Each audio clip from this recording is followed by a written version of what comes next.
Assalamu alaikum. Let's cook. Okay, people, this happened in the year of 2013 out of Joliet, Illinois.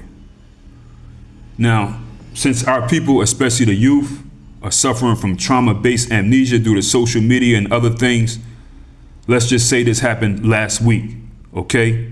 Even though it did happen in 2013. Sad situation where two young black men were mangled and ripped apart, taken out of here by white folks that they were going to hang out with.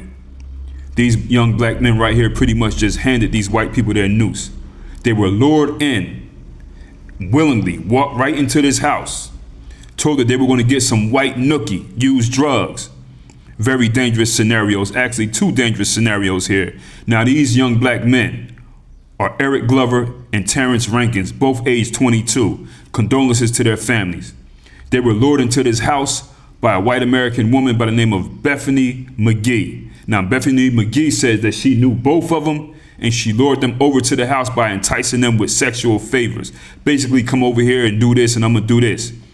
She was trying to get them to come over to her friend Alyssa Massaro's house.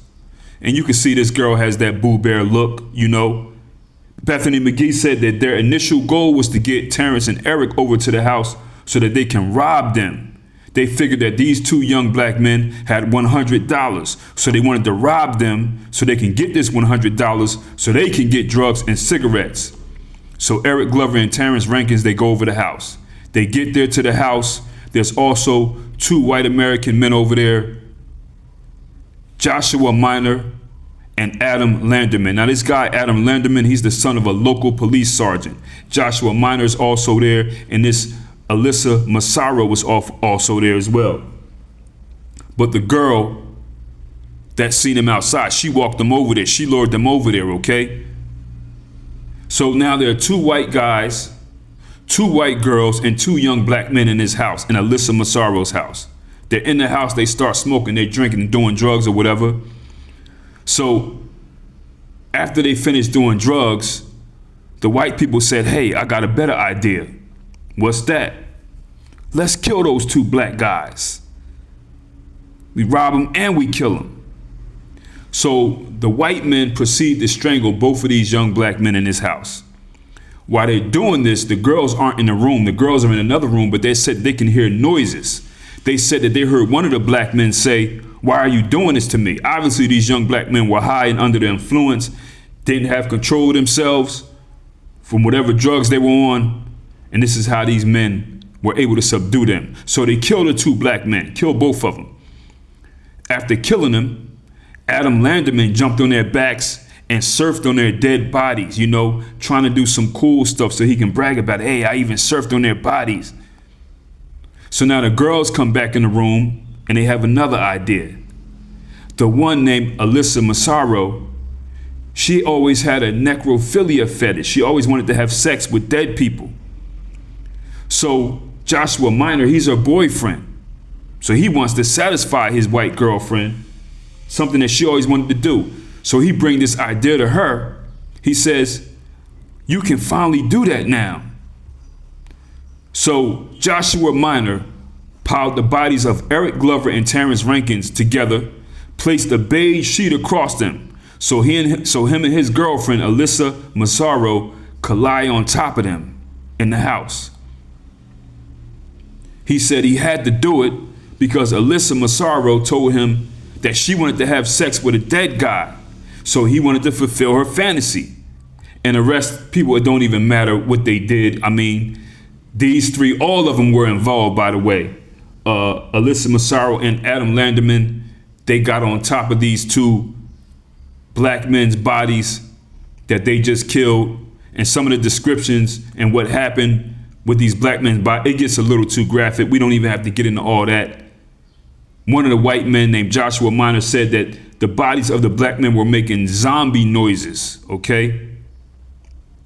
So after that, they hog-tied these young black men, hands and feet together with dirty clothes and an electrical cord. And one of the guys, Joshua Minor, cut one of their faces off to wear it like a mask. Then they put trash bags over their heads. This is what the police said. The police said this is one of the most brutal, heinous, and upsetting things I ever seen in my 27 years in law enforcement. That's what the police chief said. Not only the crime scene, but the disregard for common decency towards human beings. The police chief also said that the people in the house that were doing this were very surprised when the police walked in on them. Now, the one girl that they seen outside, last name McKee, the one who initially lured him in, said, hey, I'm gonna do this, whatever for you, and lured him in with sex. She didn't participate in the whole murder and the sex scene. She had left, but she's the reason why they got caught and the police came back or whatever. Some kind of way she caught him, I don't know. I don't know what happened. You know what I mean? So for this crime, Joshua Minor, he got life in prison. Adam Landerman got life. He thought he was going to get off because his mom is on the police force. It didn't work for him. And Bethany McKee, the one who initially lured the young men to the house, she also got life. Whatever life is in Illinois, who knows? They may be out. I don't even know, people. I didn't go check again. This was in 2013. Alyssa Massaro, the one who was at the house, who has this necrophilia fetish that participated in it, okay, on top of the bodies, she only got 5 years because she testified against the other girl. She's actually outliving her life. I don't understand that at all. They all should have gotten life. Well, people, this just is another evil episode. White Americans bamboozling some black youths who are under Caucasian European hypnosis, drugs, white girl sex, come to the house. You know what I mean? And look at the girl. You can see, look at what they were going after. These are some sick people. The girl had a fantasy about having sex with dead people. People, very unfortunate and sad story how these girls bamboozled them and lured them into that house only to do that, man. Condolences to their families, man. I hope the youth can learn from these type of things. You know what I'm saying? Seriously, and look at these girls, man. I mean, this happened in this place in Illinois. You know, this is one of them predominantly white towns, some black people. Who knows how it is now, you know what I mean? But you can tell just by looking at these people, these kids, that they are losers, or these young adults.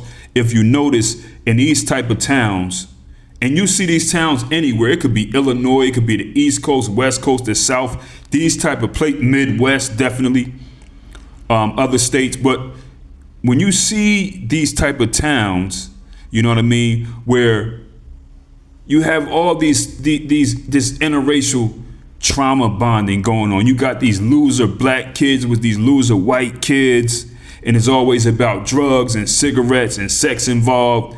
You have a lot of biracials that come out of these type towns and situations. No knock on people who are biracial. I'm just saying what it is. You know what I'm saying? Very low vibrational trauma bond type places. Pennsylvania, Michigan, other places out in this type place right here. Because this is what we know about America. White people who are successful and taking advantage of being white in America do not typically befriend black people. Of course, there'll always be exceptions to the rule. You know, you got people that are running around and me find it. Listen, this is the rule. Okay? And that's not saying it's like a black person should feel some kind of way because a so-called successful white person is not befriending them. Not at all. But I'm just telling you how they roll. You know what I mean? They may form a relationship with black people for their own benefit. Yes, they may be monetary gain for them or some kind of gain, but typically, no.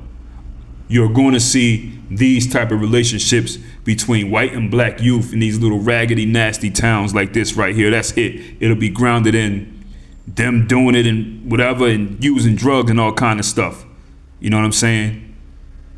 It is what it is, people. But on this channel, I'll tell the people the stories that their grandparents, their parents didn't want to tell them. We hear that a lot. You know, I heard this all my life. I've heard people say, I don't want to tell them, being their grandchildren or their children, about their experiences in life with white people because they say, well, I don't want them to dislike white people. So just listen to that. When somebody has to say that, and many black people do, this is very common. I don't want to tell them about how I was raised and where I'm from and the stories and my experiences with white people because I don't want them, being their children or their grandchildren, to hate white people. The black experience in these states is that bad. You know what I'm saying? It's that bad that they know that if they tell their youth, they'll be afraid that their youth, their black youth, will hate white people. That's wild. But the thing about it is, being concerned with black people hating other people is nothing to worry about, because black people don't hate other people. It's not in us.